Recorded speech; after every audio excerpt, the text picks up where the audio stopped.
Hi again, everyone. I'm Ollie Matthews. This is Societal Narcissism. This video is sponsored by contribution from Sacred Grifts, and here's her story. Hey, Ollie. First, thanks so much for your videos. Glad to see you're back at it. I'm the same way. Needed some spaced out, long breaks to recharge, reset, and refocus. I have a long thing my mom wrote me regarding my abusive stalker father. Would really love your insight. ChatGPT says it would take 3.5 minutes to read. Seems like longer though. Here's the letter I requested my mom write to help me sort out which memories were real, since they all sound so unbelievably crazy.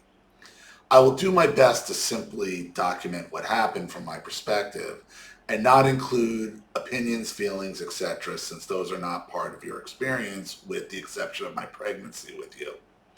I have read research that supports my mom's emotions are just as important to the developing baby.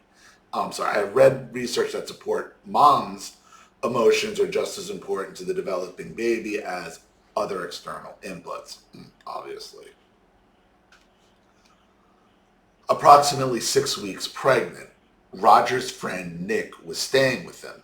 He had just gotten out of cocaine rehab, but he was drinking lots of alcohol. When Roger wasn't home one day, he went into his bedroom and used Roger's shotgun to blow his brains out. Okay, so who are Roger and Nick? That's what I need to know. That's terrible. So approximately, you were 6 weeks pregnant? Or your mother was 6 weeks pregnant? Approximately 6 weeks pregnant, Roger's friend Nick was staying with him, just gotten out of a cocaine rehab, but was drinking lots of alcohol. When Roger wasn't home one day, he went into his bedroom and used Roger's shotgun to... There were brains all over the interior of the room, and now Roger had just done a load of laundry, which was on the bed. Okay, so I got a call from Roger's roommate Bill about what happened. I was horrified. I had just spoken to Nick earlier that day on the phone. I was very shaken when I went to the house and saw the bedroom and all the blood everywhere. I had nightmares that Nick was calling me and would wake up thinking that my phone was ringing. Okay, is Nick your father? I don't know. First trimester, first trimester, in talking to Roger about what to do about the pregnancy. Okay, so is Roger your husband, your boyfriend? In talking to Roger about what to do about the pregnancy, he was adamant that my two choices were get an abortion or marry him. Okay, so Roger's the father. I got you. If I chose to leave town, he would find me using connections that Baldy had and hurt me. He told me he would hurt my family. Words like hunt, kill, etc. were used. I was very afraid of him. I was very afraid of him due to things he had told me about his past and things I had observed prior. I decided I had to marry him and hope for the best, or until I could figure out a way to get away in the future. I was so afraid of his threats that I didn't tell my parents or local friends. I only told one friend in Guatemala.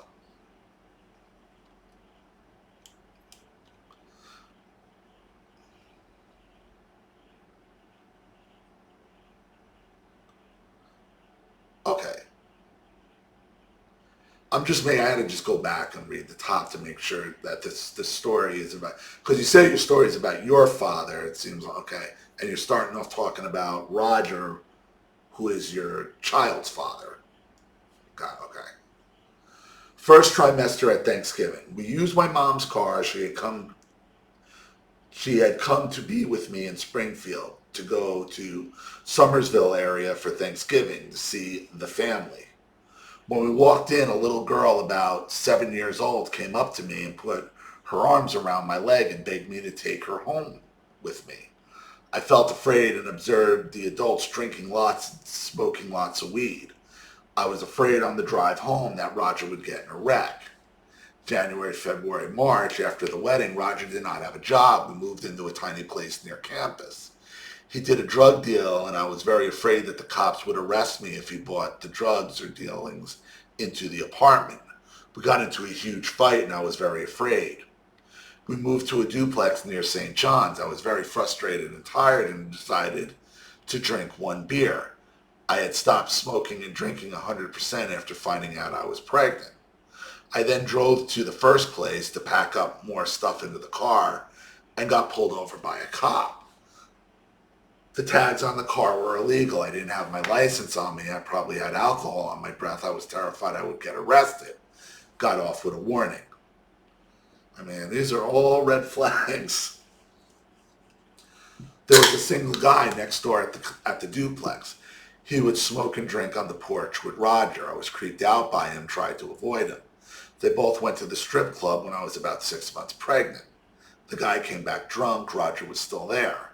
He knocked on the door when I opened it, and he pushed his way into the duplex and told me that Roger was not coming home for a while, then tried to approach me. He was making comments that led me to believe that he was going to try to rape me. I was terrified and started to negotiate with him and remind him that Roger would beat him up if he tried anything. He was very drunk, and I was able to push him out the door and lock it.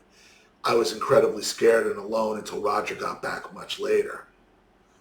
5 months pregnant, I went to a Whitesnake concert. I'm going to be honest with you here. You're not making the best of decisions on your own right. You're just making really bad decisions. I mean, at 5 months pregnant, should you be going to a Whitesnake concert?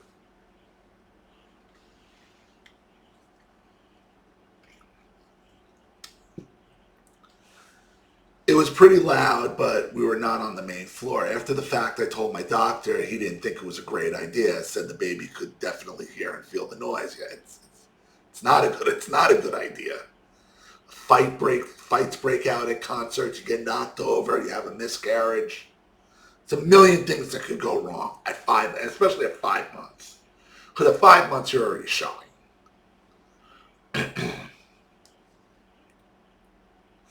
6 months pregnant, I won free backstage tickets to a Psychedelic Furs concert at the Regency, and I was pretty close to the speaker. Small venue, not a smart decision for a pregnancy.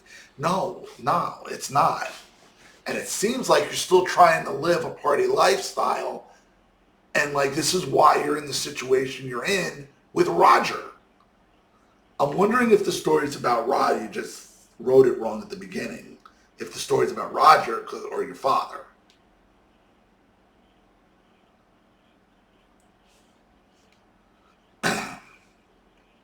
8 months pregnant, we went to a company picnic and Roger got extremely drunk. When it was time to leave, I asked for the keys to drive, which he started yelling at me, no way. To get him to stop yelling in front of my coworkers, I got into the passenger side. And then after we drove off a bit, I started begging and yelling at him to let me drive because he was so drunk. Why would you have gotten in the car in the first place? You're there, there's coworkers, there's other people around. I mean, you're not so isolated that there isn't other people to go to. You're going to concerts, you're getting backstage,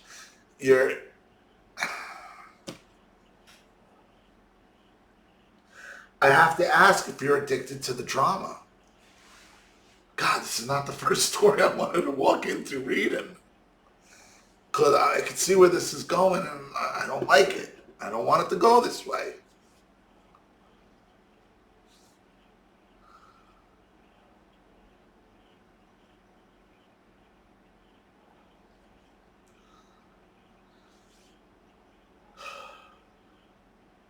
Why didn't any of your coworkers step in here?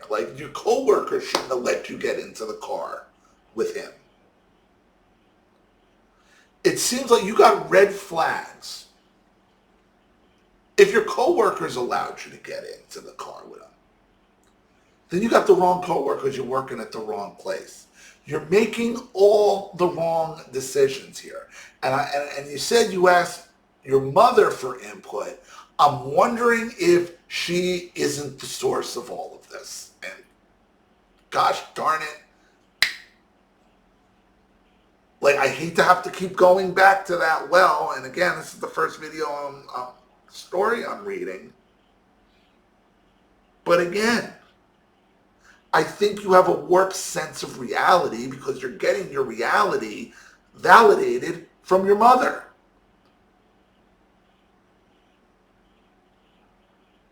Who probably more than likely enjoys seeing you in these type of situations.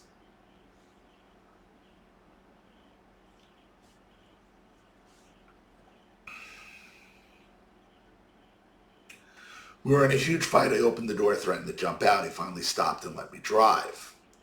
When we got home, the fight continued. He threw me up against the wall and screamed in my face, then punched a window in a French door, and glass broke everywhere. He then screamed at me to pick up the mess, that it was my fault. I was very afraid. The car had no AC. I was driving, and I was driving and it actually passed out. The doctor told me not to drive anymore, obviously. You passed out while driving? And then what happened? Wait, the car had no AC. The car had no AC and I was driving and actually passed out. The doctor told me not to drive anymore, obviously. People came over often and smoked a lot of weed. I was around secondhand smoke all the time, but rarely around cigarette smoke since that was outside. Post-birth, they released me after 48 hours, but didn't release you. They said you had jaundice and wanted to keep you for observation. I had been nursing you and went back to the hospital that night to nurse you again, and in the early morning, they let you leave the next afternoon. 4 days old, Roger's grandma, tiny grandma, and 2 uncles came to see us, and Roger went out with the guys right away. In the middle of the night, they came back very drunk. They said they went to the strip club, and Roger was really drunk and crashed the car and was in jail. I called the jail to find out where he was, and tiny grandma drove me there. I was trying to figure out how to nurse you in the waiting room. About 3 hours later, I was able to bail Roger out, and we went home and told him to go to work. Oh, this is her mother's story. That's right. This is her mother's story. This is your mom. Oh, Jesus. This is her mother. Your mother is a train wreck.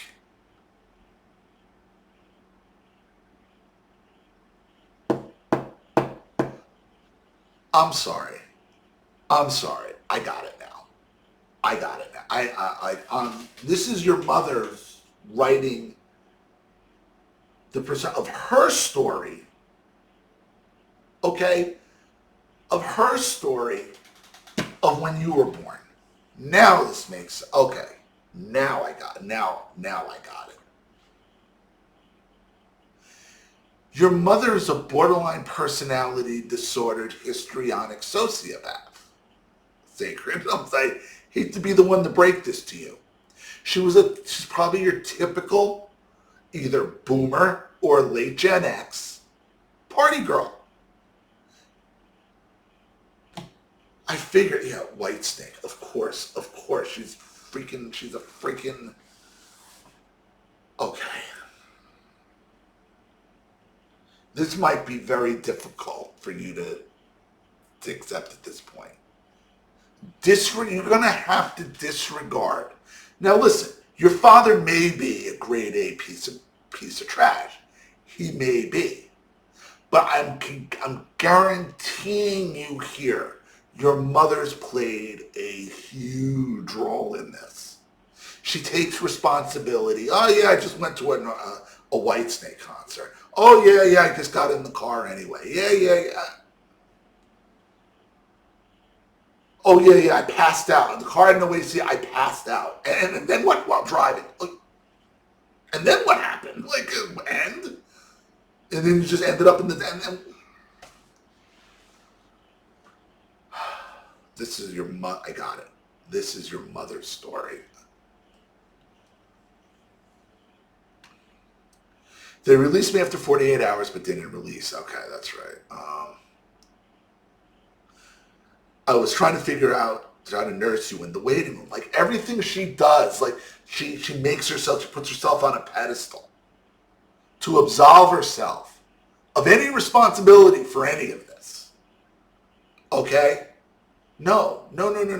She had red flag after red flag after red flag that she chose to ignore. Why? Because your mother was a party girl. I know exactly the type of mother. Your mother's probably more about my age, going to Whitesnake concerts. I know exactly who your mother was, and shall ever be.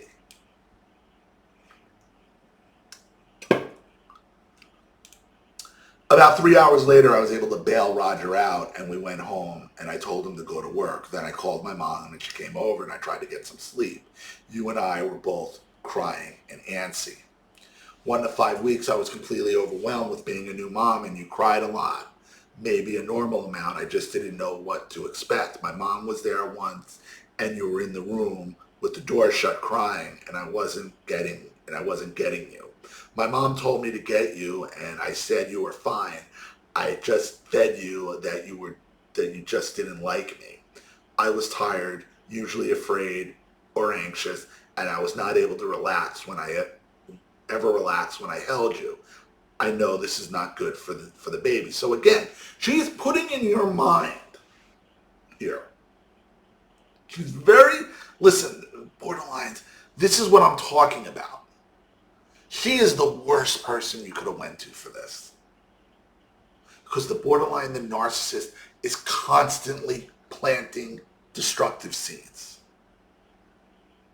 These are destructive seeds she is planting that you cause this anxiety, and I know it's not good for me. Like, why are you telling me that? Like, why would she tell you this?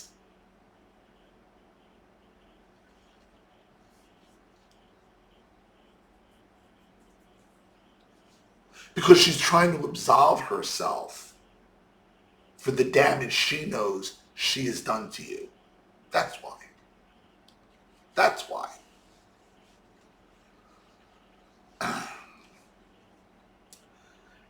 At your 2-week checkup, I had a list of questions written for the doctor, and before I could ask them all, he told me I was a nervous mother and shunned me. The visit was over. The circumcision was healing normally. He reminded me that I needed to put more Vaseline on each time I changed you, and also the Vaseline on the umbilical cord. I did both and was very afraid of hurting you. Okay, so you are a male. When I first got this, I thought you were a male, and then when I read this, I thought you were a female, but you're a male. Okay, hold on.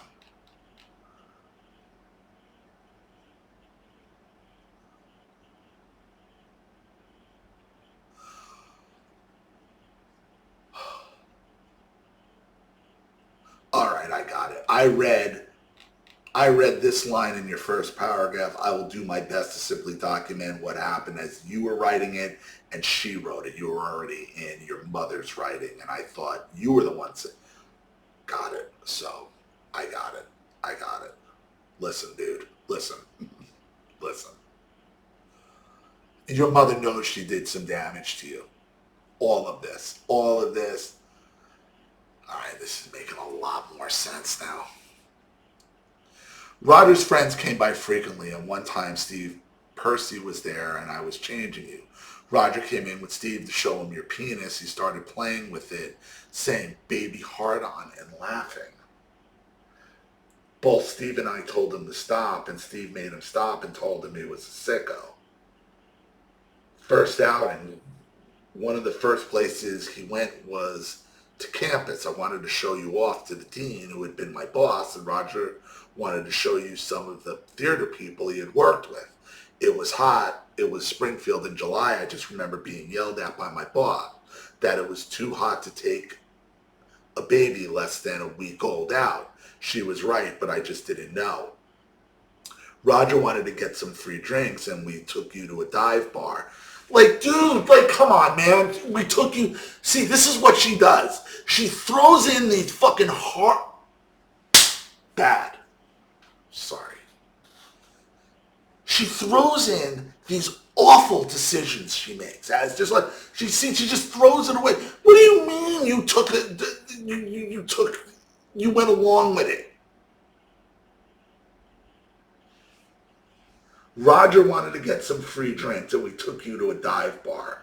We had to a dive bar where we had our first date. I also remember being yelled at the bartender for bringing in an infant, and it was probably clear I was underage. Like, oh my God. Where's your mother's family at this point? And I started reading this as you writing this, even though it was your mother. Remember, it's your mother writing this. So guarantee your mother's boomer parents are probably out partying as well. So again, you could probably go right to the boomer source. And again, not all boomers, but this is the progeny of what you have raised. This is what you have left. This is what you have created.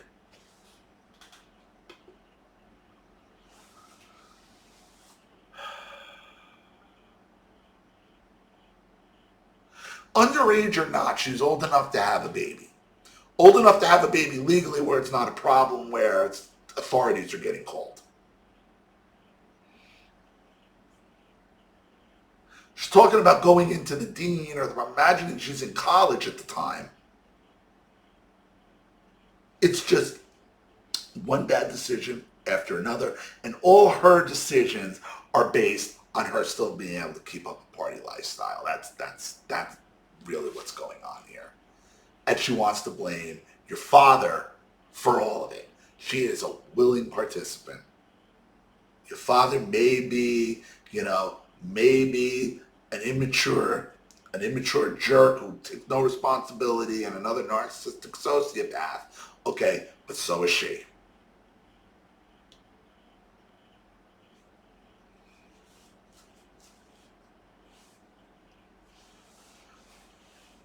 I tried to take you to the mall so I could get out of the heat and walk around with you in the stroller. I was finally awake enough to take you. The schedule was lining up between your feedings, and I loaded the stroller into the hot car, no AC. We got to the mall. I tried for 15 minutes to unfold the dumb stroller and figure it all out. You were screaming, probably too hot. So why are you putting... Again, why does she need to go to the mall if the car has no AC and you're putting it, why? Why? She didn't. She's making it sound like your father was the one forcing her to do all this stuff. He wasn't.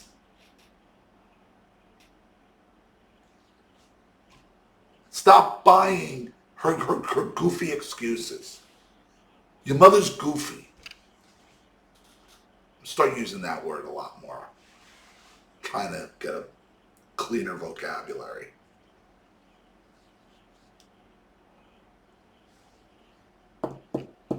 Stop giving shelter to your mother's goofy excuses.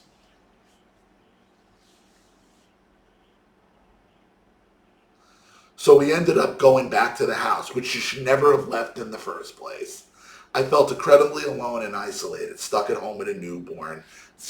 Listen to her words. She's telling you what she believes. Stuck at home, isolated, stuck at home with a newborn, and just turned 20 years old. She's telling you, dude. She's telling you she's a party girl. And you messed that up. And she wants you to believe it's all your dad's fault. And it's not. If this is what she was willing to admit to and write down, I can only imagine what is really under the surface here. It's gotta be awful. It's gotta be. It can only be. We mostly just sat in front of the TV while I tried to nurse you and get some sleep. You also just liked your swing. I know that my depressed mood was not helpful to you. Again, she is whatever. Look, you're writing to me for a reason. Okay? Probably you have issues beyond your father.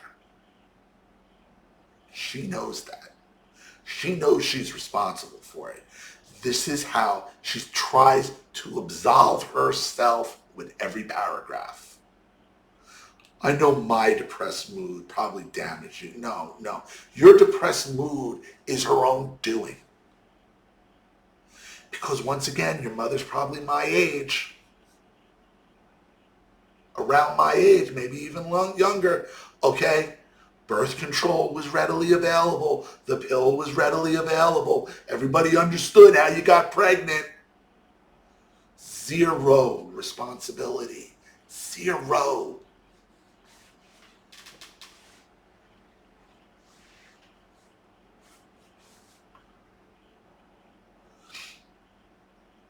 I mean, you're not even 2 weeks old here.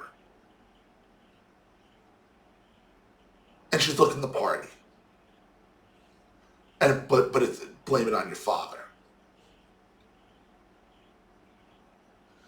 5 weeks. In general, I was terrified of having a baby and was very unsure what to do. The landlord put a window AC unit in your bedroom so it would not be so hot in there. We had lots of mice in the house, so maybe they would run along the back couch even when we were sitting on it. I was terrified of giving you a bath, so I handed you to Roger while he was in the shower, and then he would hand you back to me. I had to go to work full time when you were only 5 weeks old. I left you at an in-home babysitter who had 2 children under the age of 4, and you and one other toddler.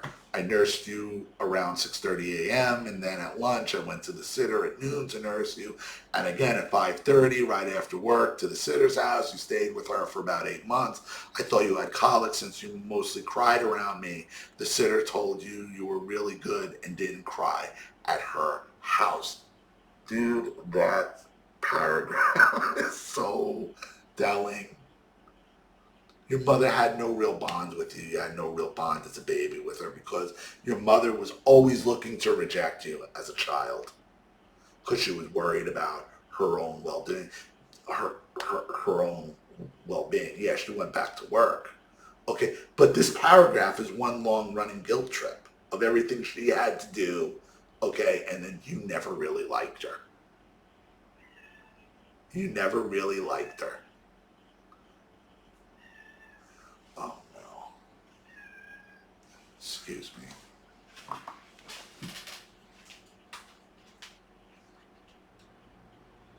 That's not going to work, Spooky. That's not going to work.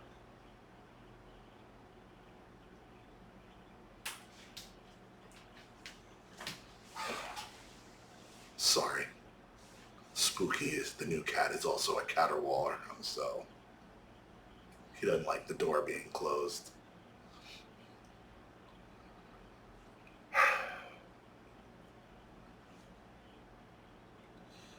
Everything in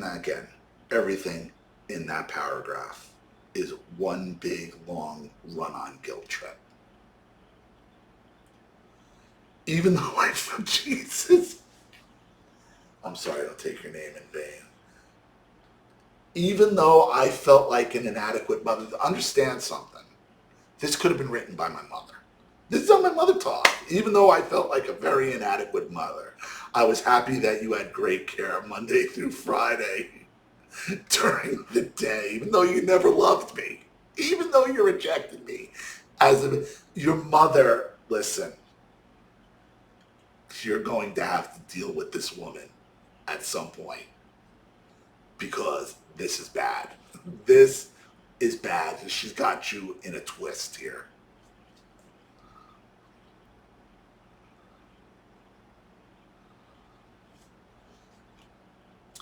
Six weeks to 1 year. I had to follow up with my OBGYN at 6 weeks. Of course, you came too. I had been having really bad nightmares of babies screaming in the basement, being tortured. Their cries actually woke me up and I was really scared. I told the doctor that I was having really bad depression and asked him for some medication for it. He told me I was fine, no reason for meds, just the baby blues, but in hindsight I was pretty dysfunctional. I know that rubbed off on you. Again, this is a confession.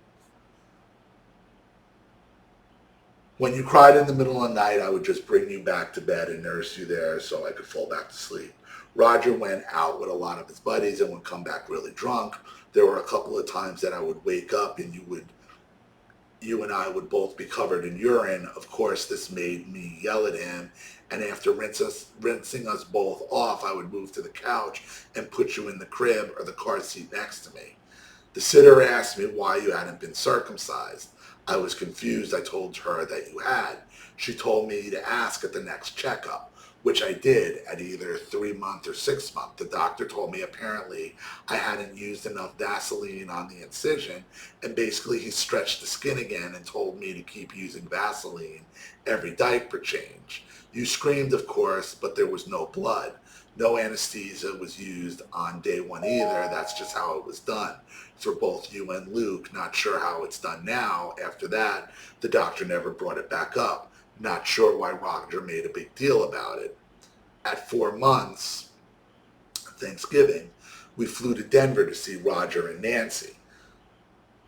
So your mother had money to fly to Denver but not fix the air conditioning? Jamie was also, you see, this is what I'm trying to tell you. Even what she admits, she's given herself away. She's given herself away here, man. She's constantly making issues that she's passing out. She's crashing the car because the car has the AC. They don't have AC. There was no AC in the house. But they got money to fly to Denver?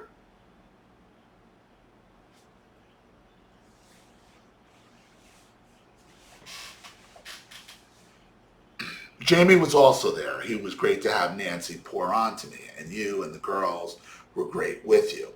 I was still nursing you 3 to 5 times during waking hours and a couple times at night. Roger and Jamie went out to a strip club, made me really mad, so I just decided to smoke a joint when they got back. So your mother validates every bad thing, every perceived bad thing, every vice she does. She validates it. Well, I only did that because your father did this. So therefore it's justified. That's all this is. That's all this letter is. She's doing you no favors by writing this. All she's trying to do is validate herself. That's it. That's it. Try to validate her own behavior.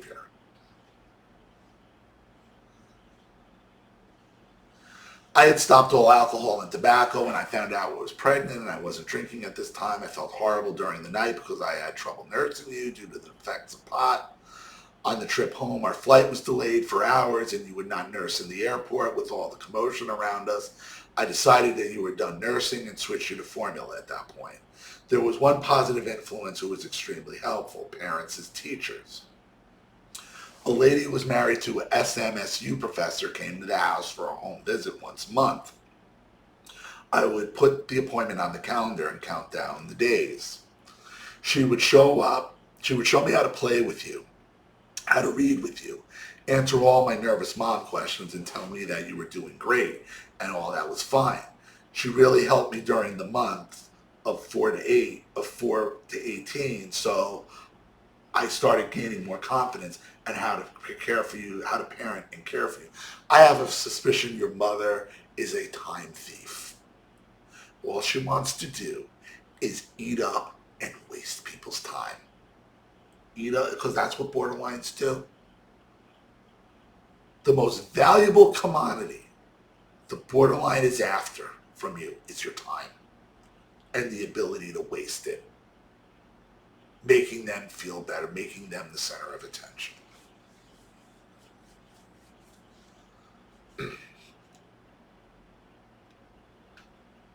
WIC, Women's, Infants, and Children, was another helpful resource.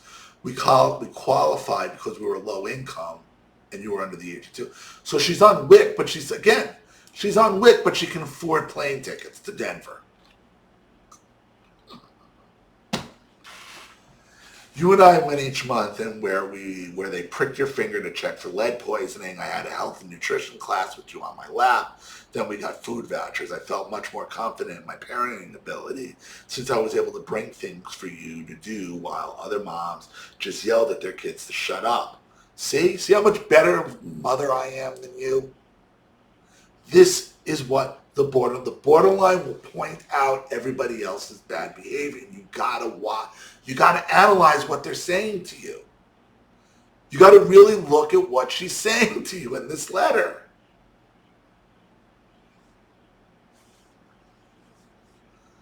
So I would put 3 to 4 Cheerios in my palm, and you got them one at a time, and you would count them off whispering in your ear. And I also made some homemade books with cut up calendars and cards inside a clear compact paper.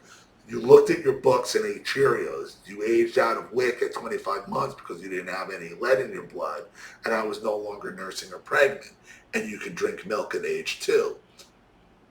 The vouchers for milk, baby formula, peanut butter, cheese, canned veggies, cereal, eggs had been a lifeline for us. I really couldn't afford anything, so we mostly lived on eggs and hot dogs for a bit and free samples at the store on Saturdays. You saw your dad yell at me a lot, throw a lot of things,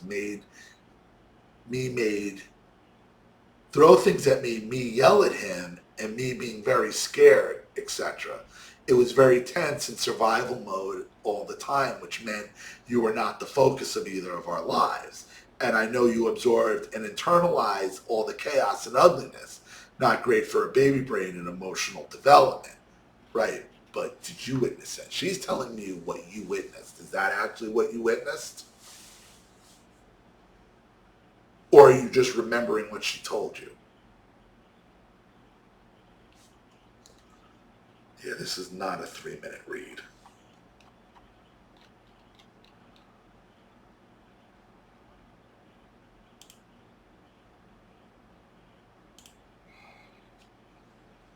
We moved closer to campus so I could walk since I went back to school full-time and worked part-time. Your dad had a steady job working with disabled adults, and sometimes we would spend time with one of his clients, John, on the weekend. Our neighbor Ruth loved you all the time, and she was a great support for me. As an adult who was positive, other neighbors were college students, often with loud parties late into the night.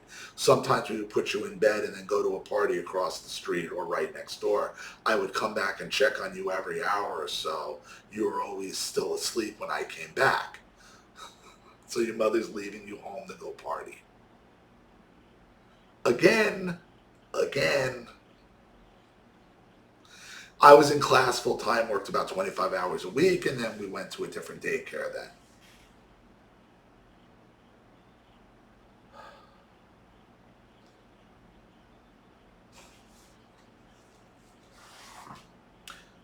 She would actually send a pamper home for the overnight and then also fed you breakfast. She was truly a lifesaver and gave you consistency. But she spanked you some, and you were trained to behave. It showed. If she showed you a fly swatter or maybe a wooden spoon, I didn't spank you at all. Your dad had you stand with your nose to the wall if you were naughty. If you were misbehaving with me, I usually changed the situation or ignored you, like you were screaming your head off at the grocery store. I just left the cart full there and went home. But honestly, you were really good.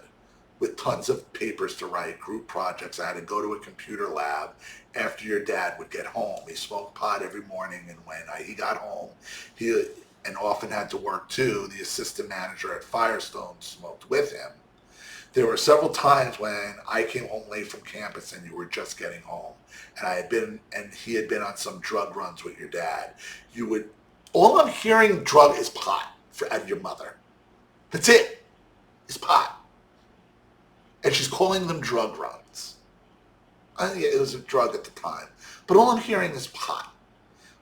Everything your mother is doing here is to paint your father in the most negative light as she possibly can, and then absolve herself of any responsibility for any of it.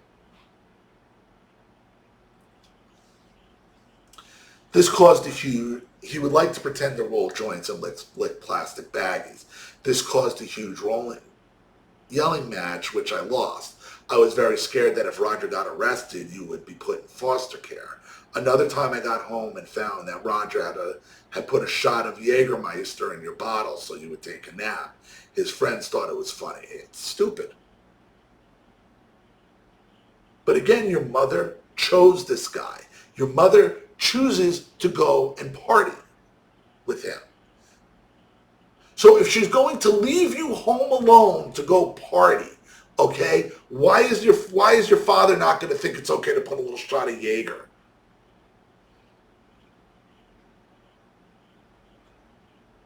Not that it's all right, it's not. But your mother's here acting like she has no choice in any of this.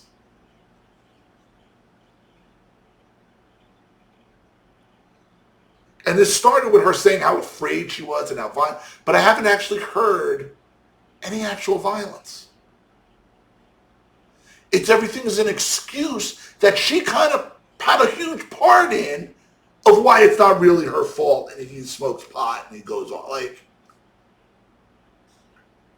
you understand where I'm coming from here?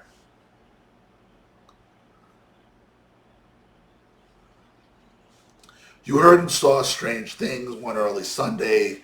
The day after the neighbors had been partying very late, Roger decided it was time for them to wake up. He had a 12-gauge shotgun that he had gotten from my grandpa's farm in Peace Valley, and he fired it in our backyard into the neighbor's bedroom. Okay, that's violent. There was actually a 3-meter diameter, a 3-inch diameter hole in the wall as they opened the window and yelled at Roger. Of course, those same neighbors literally filled your bottle with beer once after you ran over there in your diaper. They had a cool Dalmatian dog you like to ride like a horse. Another time, Roger owed quite a bit of money to a cocaine dealer. Okay, so we're dealing with cocaine now. Who came by the house while I was feeding you dinner. Roger was there, but told the guy to talk to me about the money. We literally had a stack of unpaid bills and second notices for utilities. I got super snarky with the guy and told him that I would put his bill on the bottom of the others after I made sure to feed you and keep electric water on for you. Most nights I put you in the crib in your own room. I gave you a bottle. If you cried, you cried. I had to do homework. When my mom came to visit, she would rock you until you fell asleep. Most nights in the middle of the night, you would yell for me and learn how to crawl out of your crib and fall onto the floor and crawl into my bedroom. Then I would put you in bed with me. But I'm pretty sure in most cases the mother usually tends to the emotional needs of the baby by going to the degree we're going to get out of the mess we were in. There were several occasions that you witnessed your dad screaming at me and throwing me up against the wall and a hole being punched next to my face. Once during a fight, I ran and screamed and locked myself in the bathroom that separated your bedroom from mine. He came through the door and shattered it to pieces. Okay, so there's the violence I was talking about. The home was becoming more and more volatile and lots of yelling and cussing. You already know the account of your dad trying to make your bright red diaper rash better by pouring hydrogen peroxide on it. I was yelling no, and then you were screaming in pain. I picked you up and we were playing tug of war with you.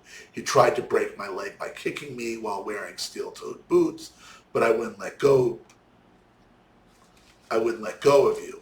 His friend was there and intervened and got him to calm down so I could rinse you off with cold water and put ice on my leg.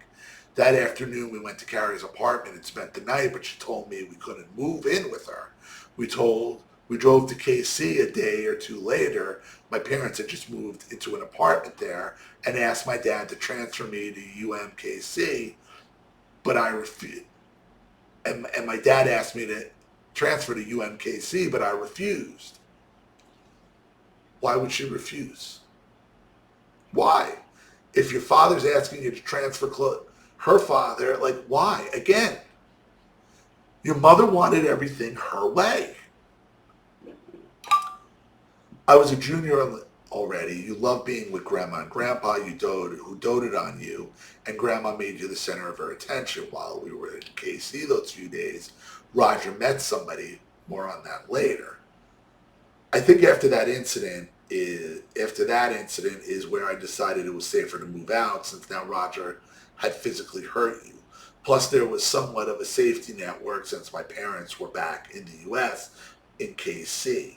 My mom could come out and get you during finals week, etc. Second birthday, I think your second birthday on the house on Lawrence Street, My new coworkers came over and you ended up drinking bubbles and crying and blowing out bubbles. My grandma was there and Ruth, and my parents had just moved to the U.S., so they were there too. Shortly after that, I found Sonia and we moved into the apartment we were living in. We lived during my last year at university I worked at.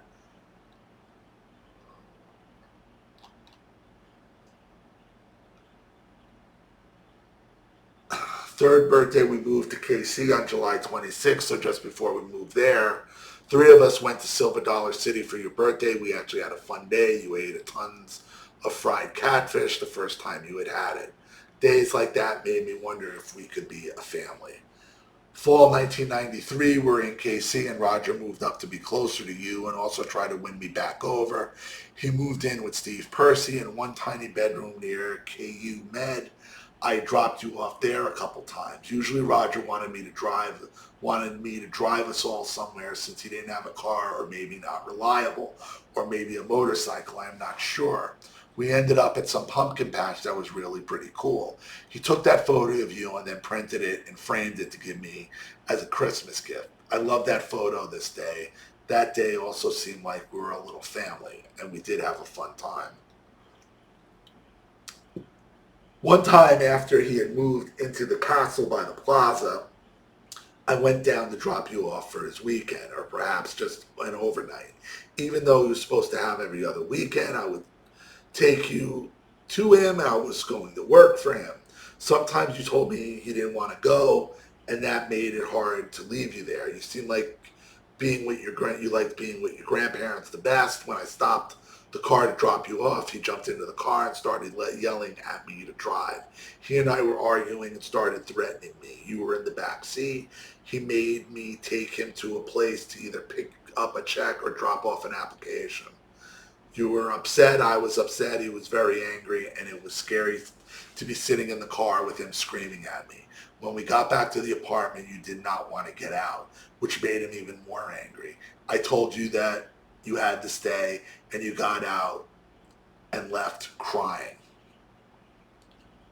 94, travel for work. I started traveling for work with an internship that would guarantee me entry-level management position. I had been doing outbound telemarketing for 10 months at the call center. My schedule was 11 to 10 p.m., 11 a.m. to 10 p.m., so not something I wanted to do long term. At this point, Roger was hostile towards me because I was dating Jay, and he was set on getting us back together. His behavior had become erratic more often than normal. He would threaten me a lot, and he was going to take you, and that I would never see you again. He also wanted to have you all week while I was traveling, but I wanted you to stay with my parents because it provided more stability. And technically, you had visitation every other weekend. Your mother's wrong. Your mother's wrong. If your father wanted to have you, while she's traveling for a week, then there's no reason why your father shouldn't have had you.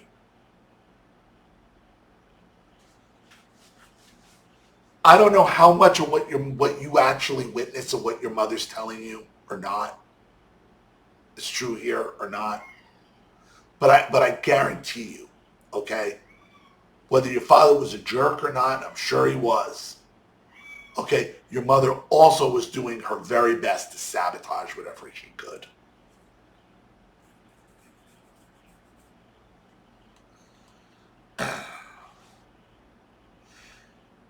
Hit on me. This isn't something that happened to you, but it was part of why there was a restraining order and we were sent to CASA. I noticed a guy on a motorcycle following me a couple times.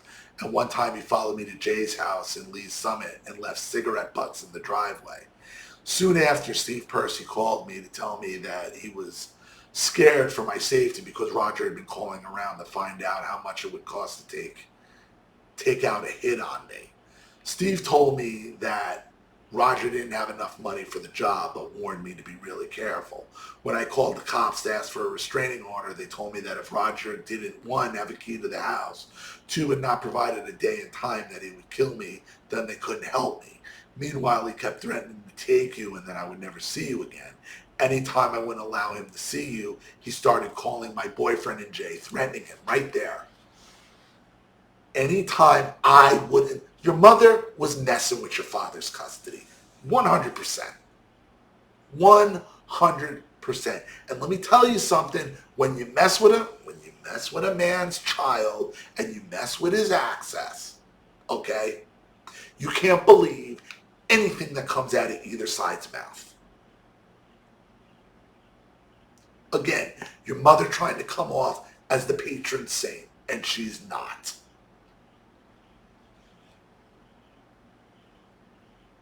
I put better likelihood than not that she's just flat out making this up. She saw a guy on a motorcycle and got it in her mind that Roger's going to have her.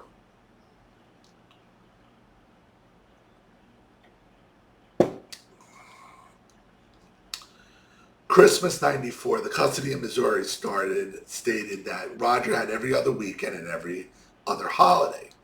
Normally, I would just bring you to Roger or you would just hang out until he told me to come back and get you. Normally, you didn't spend the night, or sometimes he told me that you told him you wanted to leave. That Christmas Day, Roger was living in a second castle across from the Nelson with Sydney and Scott and their dog. We had agreed that I would drop you off for the afternoon. When I went to pick you up, he wouldn't let me in and told me he was keeping you for the week. You were yelling through the window, "Mommy, come get me. Take me home." I started freaking out and begging you to let you come with me. Listen, I hate to have to say this and call this out, but your mother trained you to do that. Your mother trained you for that. You may not remember it. You may not want to admit it. You may hate my guts for telling you this. Your mother trained you to hate your father. You might have had enough reason on your own to feel the way you do about him, but she sure helped you down the river. She was going to make sure that there was no way he would come out with any other conclusion about your father.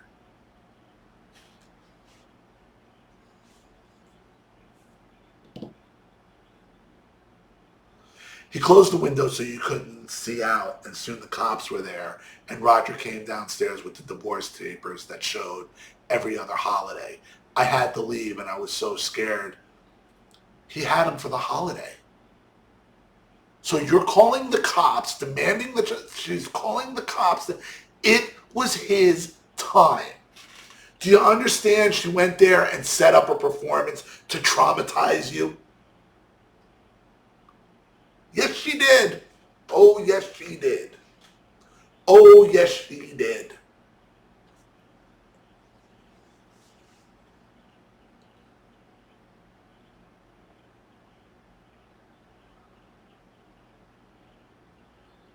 There's a court order.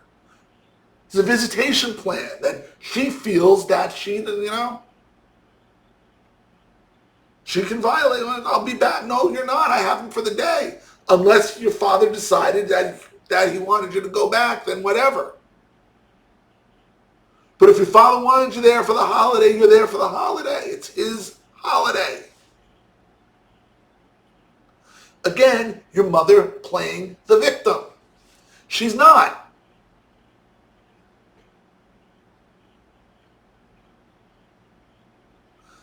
I had to leave, and I was so scared since he had threatened I would never see you again. He called 2 days later and told me that I should come see you because you were asking for me. He also wanted me to bring a week's worth of clothing, but I refused and told him that if he was going to keep you, then he needed to get the clothes that you needed. That afternoon, he ended up letting you come home with me. It sounds like they both didn't really want you, to be honest with you. This is a game the two of them are playing.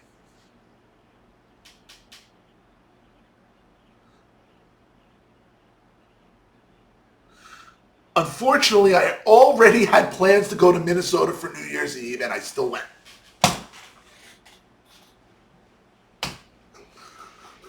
All this drama, he's stealing my child, the cops are there, oh, I got plans to go to Minnesota and party for New Year's.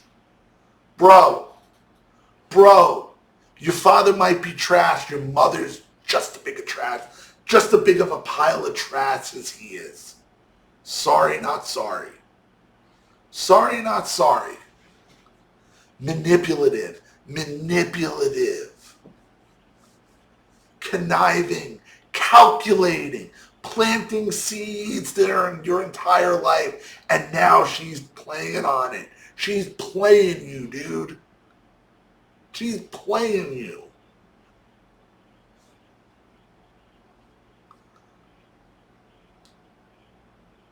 I already had plans to go to Minnesota for New Year's Eve, and I still went, so you stayed at home with the grandparents.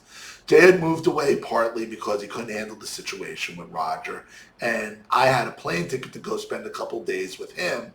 In hindsight, I definitely should have stayed home with you. Gee, you think? In hindsight. It's always in hindsight. I probably should have stayed home with you. Dude, your mother is terrible. She's worse than he is. She's worse than he is.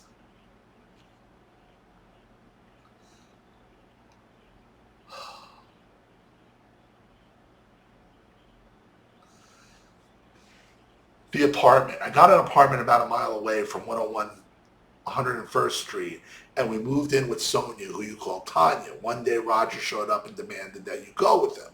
It wasn't his visitation turn, which I normally didn't care about. Nonsense! What do you mean she normally didn't? All she did was fight him. Everyone like, how does she say this in the same letter to you?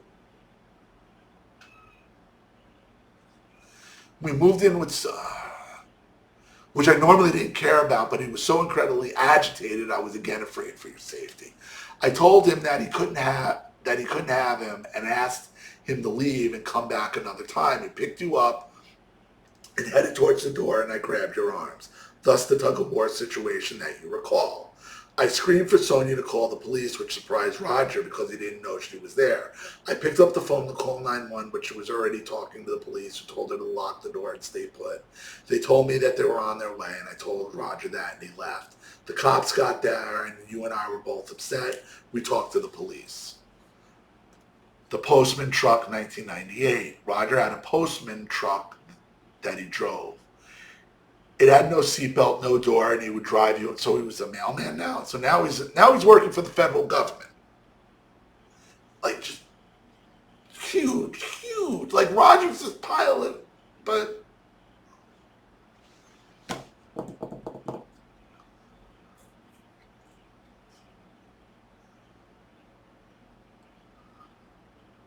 he would drive you on the highway by putting a belt on the seat to hold you in. At Christmas, he showed up with a huge Christmas tree on top of the truck. I think he had it for a while, but Caesar and Gina were there and saw that and were pretty amazed. I think he had been driving that truck for a while because I was very concerned the first time he showed up and there was no seatbelt, etc., that you would just fall right out. Christmas 98 or 99. Roger gained more visitation and was given the Christmas holiday with you. He wanted to go to farming. Sounds like your father the entire time is trying to see you. Now he's gaining more visitation. He wanted to go to Farmington, but didn't have a super reliable transportation. His uncle Mark, who was around 2 to 4 years older than Roger, was living at KC at the time with his girlfriend, who was a nurse. Mark had been in a bad motorcycle accident prior and couldn't drive, but the girlfriend could. The arrangement was for me to go and meet the girlfriend, share any concerns I had, and then send you with her and Roger and Mark. You went to Farmington, and I called you once or twice during the few days from Columbus, Nebraska. You seemed to be doing fine. You thought it was funny they were eating something different. I can't recall if it was liver or squirrel. Either way, you didn't like it, but had to eat it. That Christmas was overwhelming for you because you got gifts from us, from the Frasers, from the Johnsons, Roger's parents, grandparents, and family. I remember you sitting in the midst of the living room with so much stuff. You just said, I don't want any of this. Why wouldn't you want any? Like, again, that sounds like your mother telling you what to think, telling you how to feel. Because none of the end of letter, that's the end of the mother's letter. So now this is Sacred Griff's words now. End of letter. I went no contact with the same POS about 7 years ago, and I blocked him best I can. I live 2 time zones away and never contact him, nor anyone associated with him. He sent a package on a previous birthday just filled with junk and weird shit, just to let me know my address. I don't know if that's why he sent it. What did he send you? Weird stuff to you, maybe not to him. Sentimental value, things that maybe made him think of you.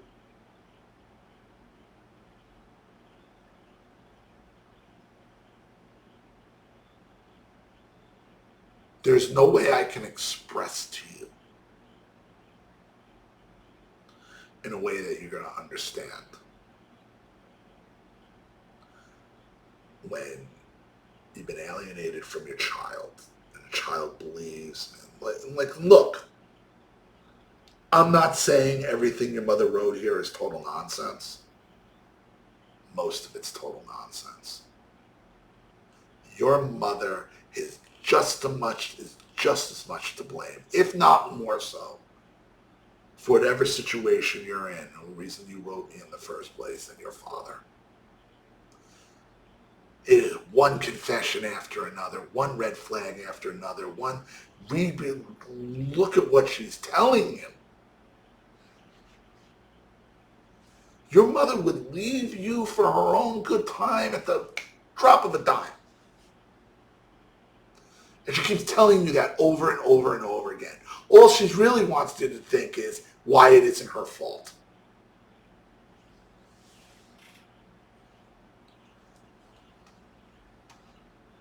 He's also had his flying monkeys, one of whom is convicted of adult stalking and lives in my area, contact me. This last one was a voicemail from a number that I reverse looked up. Turns out it's a guy wanted for burglary and stealing with an active warrant. And of course, if I get a new phone, all the block texts come back and there's some whacked out love bombing. Plus mentions of how his dog, whom of course I love and have nothing against, is getting old, same as mine. Love your videos. Let me know the playbook on the motives, the intentions of these sick fucked upness of exactly what's going on. These people think they own us, just like your Terminator on Thanksgiving video. You called it. Just thank you so much for all you do. Can't wait for more of your insights. Well, that was longer than 3.5 minutes, but glad I got to the right understanding of what's been going on here. Look, man, your father might be a narcissistic piece of garbage. He might be. I don't know how much of what your mother wrote you actually remember, or she's telling you, or are they stories that she's been saying for so long you think you remember them, or you do actually remember them. Sometimes you just got 2 Terminators as parents. You may have identified one. Okay? You may have identified one and isolated it. Possibly. Probably. Oh, you got another one. And the one that's still active is the one that's been causing the most damage. So, I hope that helps. Thank you so much for your contribution and your story. I really appreciate it. Thank you to everybody watching. Please leave any opinions or advice in the comment section below. And again, if you want your story read on the channel, you have a topic you'd like me to cover, something you'd like me to expose, you'd like to set up a Skype, a phone call, have a private video made, you'd like to sponsor a video like this for someone who needs help but can't afford it, because this channel survives 100% on contributions from all of you. Without you guys, all of this goes away. So if you like what you see here and you want to see more videos like this, you know what to do with either the Cash App, Zelle, PayPal, and email links in the description box below. Also, please like and share this video wherever you can. Subscribe to my channel on YouTube and both my channels on Rumble. Follow me on Twitter and Telegram as well. I'm Ollie Matthews. This has been Societal Narcissism. Take care, everyone.